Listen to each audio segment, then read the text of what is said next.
bienvenue à la STO. Alors, nous tenions à vous inviter aujourd'hui pour faire le point sur l'état des négociations. Je vous présente les personnes qui vont prendre la parole aujourd'hui. M. Gilles Carpentier, le président de la STO, Mme Lynne Tifo, directrice générale de la STO, M. Jean Brunet, directeur adjoint de la STO. M. Carpentier. OK, merci, Mme Gauthier. Alors, bienvenue à tous. Je voudrais aussi souhaiter la bienvenue à mon collègue du conseil municipal, M. Jean-François Leblanc. Bonjour. Donc, ce point de presse-là est devenu nécessaire afin d'étaler les faits auprès des citoyens de Gatineau et des clients, de la clientèle de la STO. Au nom du conseil d'administration de la STO, aujourd'hui, je m'adresse particulièrement aux citoyens de Gatineau, aux clients de la STO et surtout aux 150 000 à 200 000 personnes usagers qui ont été laissés au coin des rues suite à l'annulation on est rendu à 4 000 voyages. La semaine passée, on était à quelque chose comme 3 000. 4 000 voyages causés par les activités de grève du syndicat qui s'est mis en grève à compter du 20 janvier dernier. Je rappelle aux clients de la STO que c'est le syndicat qui s'est mis en grève. Il y a plein d'affaires qui se disent là, dans les médias, mais on va appeler les choses par leur vrai nom. Le syndicat est en grève depuis le 20 janvier. Et c'est à cause de cette grève-là que vous vivez, clients de la STO, les annulations matin et soir depuis plusieurs mois et les désagréments que vous vivez. Et au nom du conseil d'administration de la STO et au nom de la direction de la STO, je tiens à réitérer toute mon empathie envers les clients et les usagers et le remercier pour leur patience. Les vraies victimes là, des activités de grève du syndicat, ce sont ces usagers-là qui ne peuvent pas planifier matin et soir s'ils vont se rendre à destination et dans quelles conditions. Le conseil d'administration et la direction de la STO a jugé qu'il était nécessaire de mettre un frein à ce que je vais appeler la campagne de désinformation du président du syndicat. On est un peu tanné de voir la STO se voir accusée de tous les torts par le syndicat. Et on a jugé qu'il était nécessaire de partager les faits tels qu'ils sont avec les citoyens et les clients. Moi, sans plus de préambule, je vais céder la parole à Mme Tifo et à M. Jean Brunet qui vont nous expliquer pourquoi on fait face à l'impasse dans les négociations à laquelle on fait face. Et après ça, je vais reprendre la parole pour faire un résumé de ce que vous aurez entendu. Et suite à ça, on va prendre des questions. Mme Tifo. Dans un premier temps, je pense qu'il est important de faire le point concernant la question du processus d'arbitrage. Il y a toutes sortes de choses qui se sont dites sur la place publique la semaine dernière.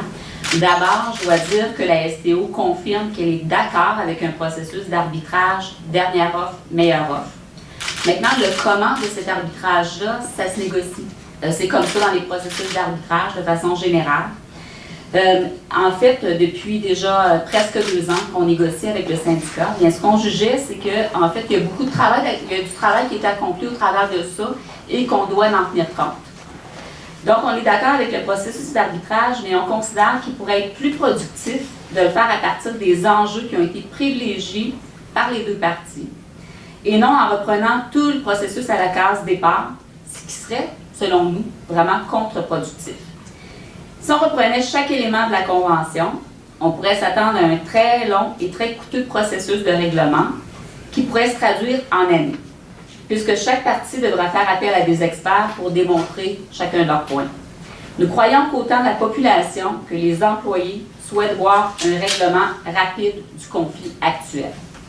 C'est pourquoi on a fait cette proposition-là lors de la séance d'arbitrage la semaine dernière. C'est une proposition qui est actuellement en discussion et en échange avec la partie syndicale et pour laquelle on va se rencontrer à nouveau le 15 mars prochain.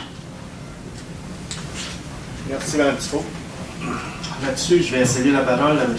Brunet qui va y aller de façon un petit peu plus pointue sur le processus d'arbitrage et le processus de négo. Bien, comme Mme Tifo vient de le dire, un processus d'arbitrage tel que proposé par le médiateur, meilleure offre, dernière offre, nous convient très bien. Cependant, on veut discuter du cadre. Et c'est ce qui a été fait la semaine dernière où nous avons proposé, et ça a été très bien accueilli par le médiateur et la partie syndicale, que le cadre de cet arbitrage-là soit les points, les 6 enjeux patronaux et les 6 enjeux syndicaux tels qu'ils avaient déjà été discutés à la table de négociation avec le médiateur. Donc cette proposition-là était bien accueillie et tellement que la partie syndicale nous a demandé de lui fournir des textes sur nos 6 enjeux, ce qui sera fait au cours de la prochaine semaine. Et ces textes-là sont disponibles pour discussion lors de la séance qui doit se tenir le 15 mars prochain en présence du médiateur. Merci, M. Brunet. À ce stage-ci, je vais céder la parole à Mme Tifo qui va vous parler de la chronologie des négociations, qui va vous donner un aperçu des conditions de travail à la STO et qui va donc couvrir ces éléments-là. Et après ça, on va poursuivre avec une autre intervention de M. Brunet. Mme Tifo. Donc, si on remonte à l'historique de la chronologie des négociations, la première rencontre officielle s'est tenue entre les deux parties le 2 juin 2015. Entre le mois de juin 2015 et l'étape de conciliation qui a débuté en septembre 2016, il y a eu des échanges sur plusieurs sujets qui étaient autres que ceux convenant en négociation. Des échanges sur les griefs, des échanges sur les façons opérationnelles, des modes d'opération. Donc, il a fait en sorte qu'il y a beaucoup de rencontres qui se sont passées, c'est qu'il y a d'avancement comme tel sur la négociation. À titre d'exemple, il y a eu 21 rencontres de négociation. L'avis de grève de 72 heures a été déposé le 16 janvier dernier. Les moyens de pression ont débuté le 20 janvier, donc depuis près de 2 mois. Les usagers sont victimes des moyens de pression qui découlent de cet avis de grève. Au total, 21 séances de négociation ont eu lieu, 12 séances de conciliation, 28 séances de médiation, et il y a 20 rencontres qui ont été annulées par le syndicat au cours du processus, alors que la STO a annulé 5 rencontres. Si on parle maintenant des conditions de travail, les chauffeurs et employés de l'entretien bénéficient de conditions de travail enviables malgré le slogan qu'ils portent sur leur T-shirt jaune. J'attire votre attention sur la comparaison de salaires reliés au service public. À titre d'exemple, les chauffeurs, mécaniciens et préposés au service gagnent un salaire qui est supérieur à celui des infirmières. Après 4 mois, un chauffeur, en argent de 2014, gagnait 4 $ de plus de l'heure qu'une infirmière en argent de 2016 et un mécanicien 8 $ de plus. Donc, nos chauffeurs, selon les taux de 2014, gagnaient 28 $ et 30 $ après 18 mois, alors qu'une infirmière gagne 24 et 28 $. Parmi les avantages offerts à ces employés de la STO, eh bien, évidemment, ils ont 40 heures de travail garanties. Une moyenne d'heures travaillées par un chauffeur est de 7,36 heures, alors qu'il est payé 8 heures. La moyenne d'heures travaillées chez les employés de l'entretien est de 7,5 heures, alors qu'ils sont payés pour 8 heures. Évidemment, ils ont un régime de retraite. On leur rembourse leur permis de conduire. Ils ont un uniforme qui leur est fourni, incluant les souliers, les bottes et des bons de nettoyage de 25 $ par mois pour leur uniforme. Ils ont 10 jours de maladie plus 4 de congés mobiles par année qui sont transférables ou monnayables. Et il existe également une clause remorque annuelle avec OC Transpo. Actuelle avec OC Transpo, pardon. Donc, la STO possède une clause de parité salariale avec les chauffeurs d'autobus d'OC Transpo et les mécaniciens classe 2 générale d'OC Transpo. Donc, à une date donnée, la STO doit appliquer la clause de parité avec les salaires octroyés par OC Transpo. Vous comprendrez que cet élément-là, ce n'est pas quelque chose que ça nous permet de négocier. Donc, c'est un élément salarial qui est important dans la balance, mais qui n'est pas négocié en cours de route. Je cède maintenant la parole à M. Brunet. À la demande du conseil d'administration, M. Brunet a chiffré les demandes syndicales pour y mettre un signe de pièce, de façon à ce qu'on puisse avoir une appréciation de l'impact sur le budget de la STO, donc je vais lui laisser partager ces chiffres-là.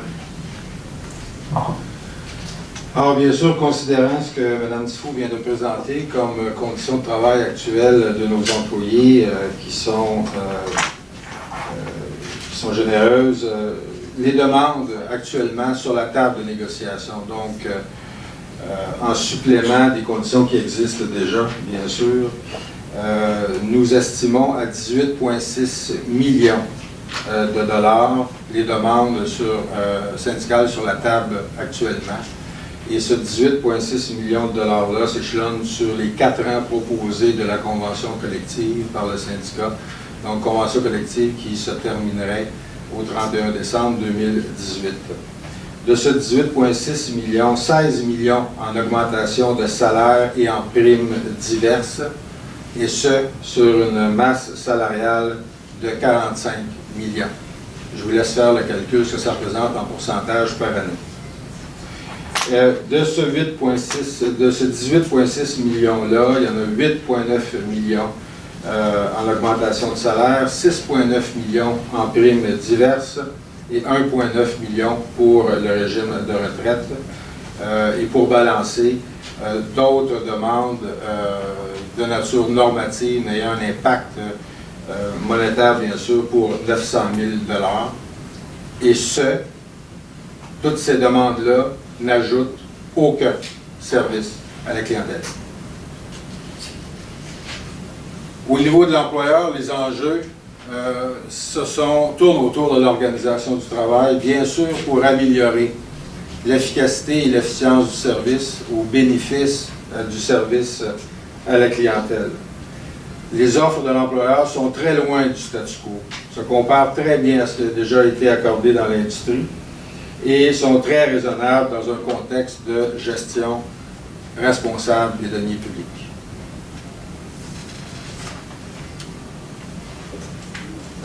Oui. Merci, M. Brunet.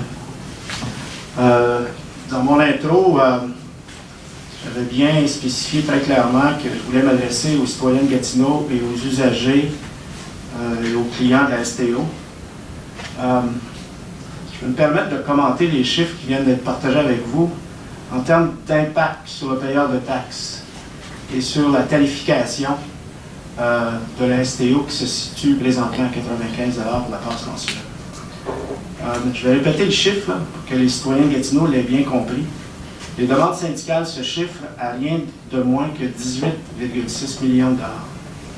Si la STO accepte ces demandes syndicales, le compte de taxes des citoyens de Gatineau augmentera d'environ 2,7 % pour une propriété de valeur médiane.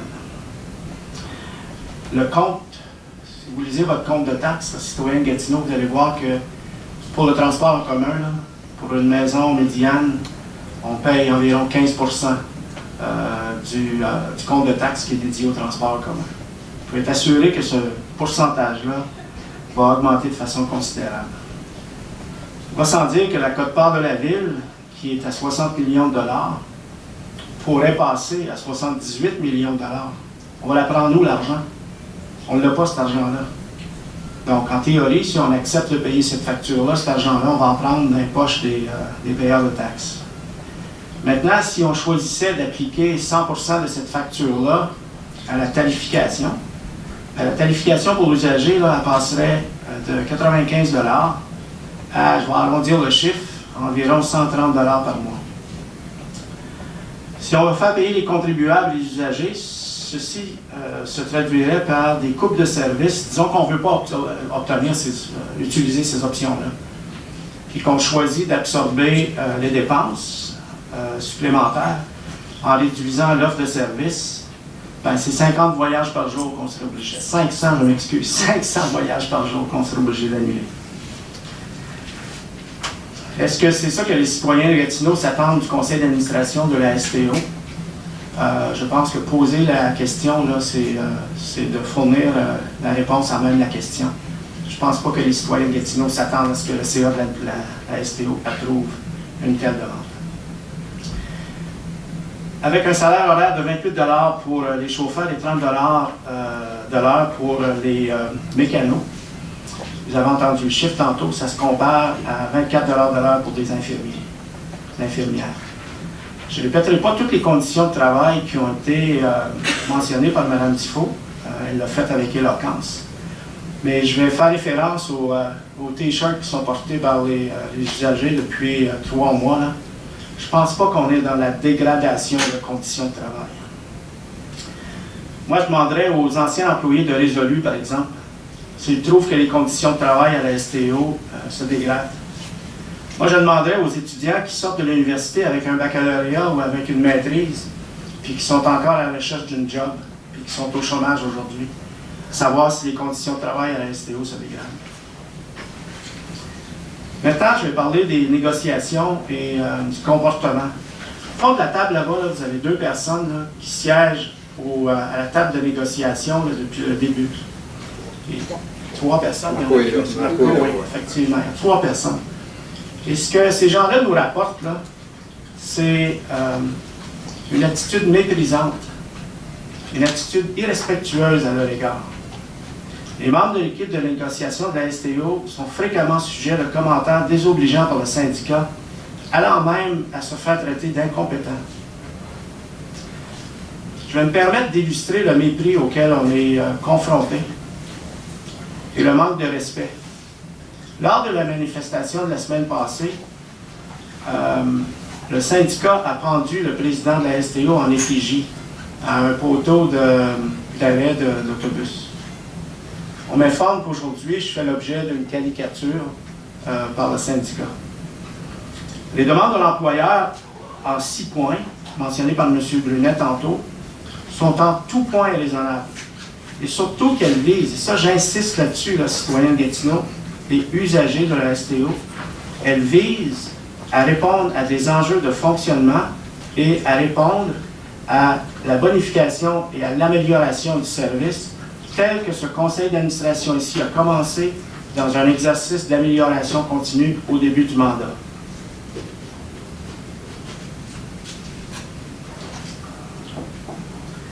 Les demandes patronales sont directement en lien avec les efforts d'amélioration continue et le refus systématique du syndicat d'en parler, là, ce qu'ils disent aux usagers, c'est que nous, on n'est pas intéressés à faire de la bonification de services et à faire de l'amélioration de services. Ce que le syndicat dit aux citoyens Gatineau et aux usagers, c'est que nous, ce qui nous intéresse, c'est l'amélioration de nos conditions de travail. Donc, en conclusion, accepter de plier aux demandes syndicales, c'est d'accepter que le compte de taxes des citoyens Gatineau augmenterait, je vais arrondir à 3 %, et que la quote-part de la ville augmenterait de 60 millions à 78 millions. Ça, là, c'est strictement pour répondre aux demandes syndicales. On ne compte pas là-dedans là, les augmentations des autres dépenses qui sont normales dans une organisation, dans toute organisation. C'est aussi d'accepter que la STO sera empêchée par le syndicat de continuer à investir, à améliorer l'offre de services. Au contraire, accepter la facture que le syndicat nous présente, c'est accepter une détérioration du service. Donc, le CA de la STO, je le répète, veut une convention collective signée de bonne foi par les 2 parties, mais on ne fera pas ça à n'importe quel prix. Donc voilà, merci de votre attention.